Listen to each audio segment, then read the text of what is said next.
नमस्कार दोस्तों, कैसे हैं आप। आज का वीडियो शुरू करने से पहले एक बार सब्सक्रिप्शन की घंटी को देख लीजिए, कहीं वह लाल तो नहीं। यदि वह लाल है तो उस खतरे की घंटी को दबाकर ग्रे कर दीजिए ताकि फायर सेफ्टी की कोई भी जानकारी आपसे छूटने न पाए। हेलो फ्रेंड्स, आज का हमारा टॉपिक है fire detection system. Fire detection system के बारे में हम लोग जानेंगे। फायर डिटेक्शन सिस्टम का महत्व क्या है फायर सर्विस में और ये किस तरह से काम करता है और कहाँ इसका इंस्टॉलेशन होता है, इसके बारे में हम लोग विस्तृत चर्चा करेंगे। तो फायर डिटेक्शन सिस्टम मतलब आग खोज करने वाली प्रणाली। जैसे बिना किसी व्यक्ति के किसी ह्यूमंस के आग का पता लगाना तथा आग की जानकारी प्राप्त करना, ये कार्य के लिए ऑटोमेटिक तौर पे क्या लगाया था, फायर डिटेक्शन सिस्टम इंस्टॉल किया है।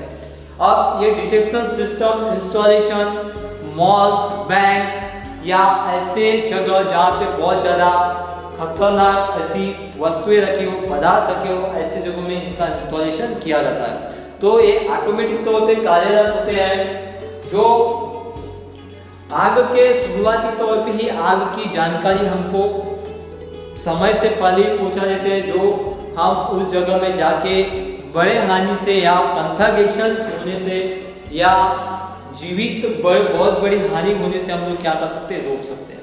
तो इसका उद्देश्य ये है कि प्राथमिक तौर पे आग की रोकथाम करना। तो डिटेक्शन सिस्टम जो है वो ट्रायंगल के ऊपर निर्भर या ट्रायंगल के हिसाब से बनाए होते हैं, इंस्टॉल होते हैं। अब अगर हम फायर की बात करें तो ट्रायंगल के हिसाब से हम इसको आसानी से समझ सकते हैं। जैसे ट्रायंगल में हमारे क्या रहते हैं, heat, fuel and oxygen. Heat, fuel and oxygen जब आपस में मिलते हैं तो क्या जनरेट होती है, फायर जनरेट होती है।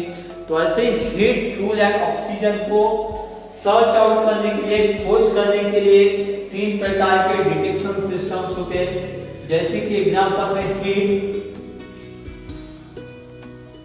ट्रायंगल का पहला पार्ट हीट, दूसरा है और जैसे फ्यूल्स और तीसरा है ऑक्सीजन।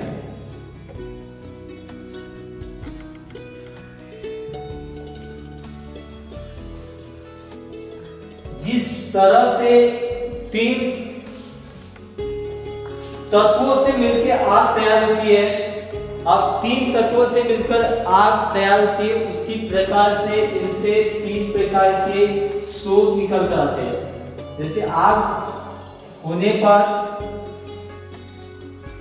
इससे क्या निकल गया था, सबसे पहले हीट निकल के आता है आग से, दूसरा है स्मोक निकल के आता है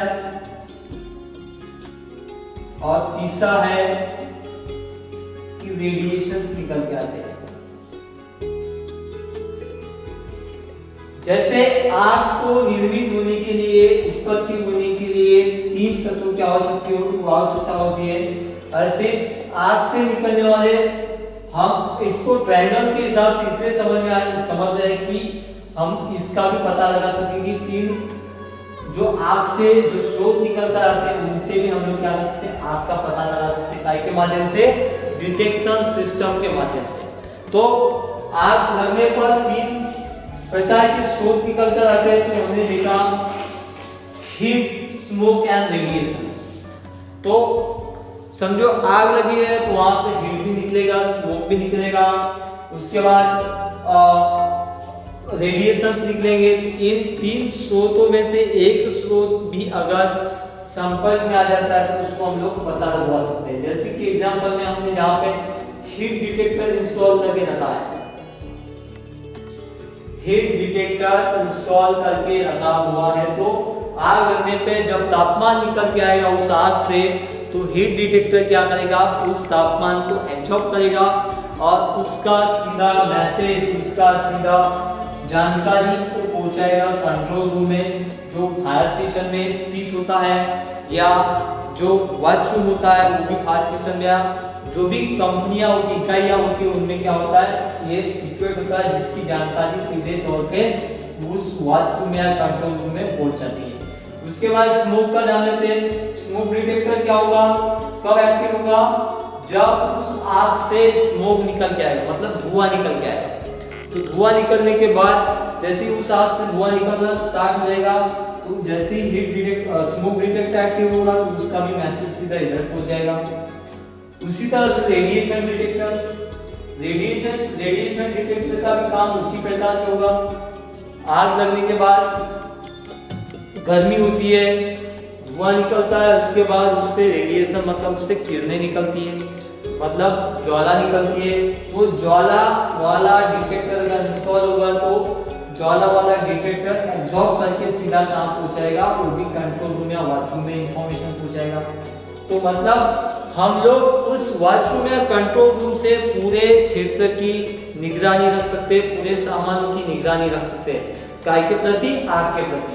जिस प्रकार से और सीसीटीवी कैमरा कार्यरत होता है, उसी प्रकार से इसका भी इंस्टॉलेशन हम लोग जहाँ डेंजर जोन होते हैं, जहाँ पे आग लगने की ज्यादा संभावना होती है, ऐसे जगहों में हम लोग इस प्रकार के डिटेक्शन सिस्टम इंस्टॉल करते हैं। और इनका एक ही उद्देश्य होता है कि आग को शुरुआती तौर पे ही उसका इंफॉर्मेशन देना, उसकी जानकारी देना। तो रेडिएशन डिटेक्शन का जो रिफ्लेक्ट होता है, इसका जो डिटेक्शन सिस्टम होता है उसका थोड़ा डिफरेंट होता है। इस डिटेक्टर में क्या होता है, रेडियोग्राफी की एक प्लेट होती है, जैसे ही उस प्लेट पे किरणें पड़ने लगेगी, जैसे ज्वाला पड़ने लगेगी, उस प्लेट के ऊपर में चमक आएगी, तो उससे क्या होगा, वो एक्टिव हो जाएगा और उसकी सूचना इधर प्रदान हो जाएगी। तो डिटेक्शन सिस्टम एक बहुत ही इम्पोर्टेंट एक खोज करने वाला यंत्र माना गया है फायर सर्विस में, जो बहुत ही महत्वपूर्ण भूमिका निभाता है।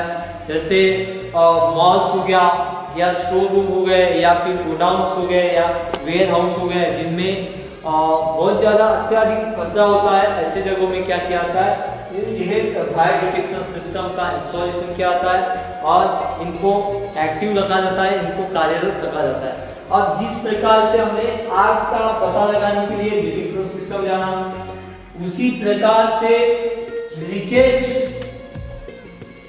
का पता लगाने के लिए भी लीकेज से पता लगाने के लिए भी डिटेक्टर सिस्टम होते हैं, जो वो गैस के अनुसार, केमिकल के अनुसार इंस्टॉल किया जाता है।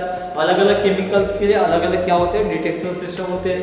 अब जहाँ पे समझो सिलेंडर्स का संचय हो या गैस टैंकर का संचय हो, गैस टैंक हो, ऐसी जगहों में क्या लगाया जाता है, लीक डिटेक्टर्स लगाए जाते हैं, जो लीकेज होने पर जब उस डिटेक्टर पे लीकेज की जैसी स्मेल जाने लगेगी या लीकेज का जैसे वाष्प जाने लगेगा, तो वो क्या करेगा, तो इंस्टॉल हो जाएगा और वो आगे इन्फॉर्म करेगा। तो इनका एक ही उद्देश्य होता है कि आकस्मिक समय में या जब कोई व्यक्ति वहाँ नजदीक ना हो या व्यक्तियों के पहले ही सूचना देने का कार्य होता है आपातकालीन विभाग को, ये होता है डिटेक्शन सिस्टम का। तो इस चैप्टर के माध्यम से हमने डिटेक्शन सिस्टम के बारे में जाना, इसका यूज के बारे में जाना और इसका एक्टिवेशन के बारे में जाना। अगले क्लास में हम लोग दूसरे टॉपिक के ऊपर में चर्चा करेंगे, दूसरे नए टॉपिक के ऊपर में चर्चा करेंगे। Thank you. और आगे ऐसा ही एक फायर सेफ्टी से संबंधित टॉपिक लेकर फिर से हाजिर होंगे। तब तक के लिए गुड बाय। जय हिंद, जय सुरक्षा।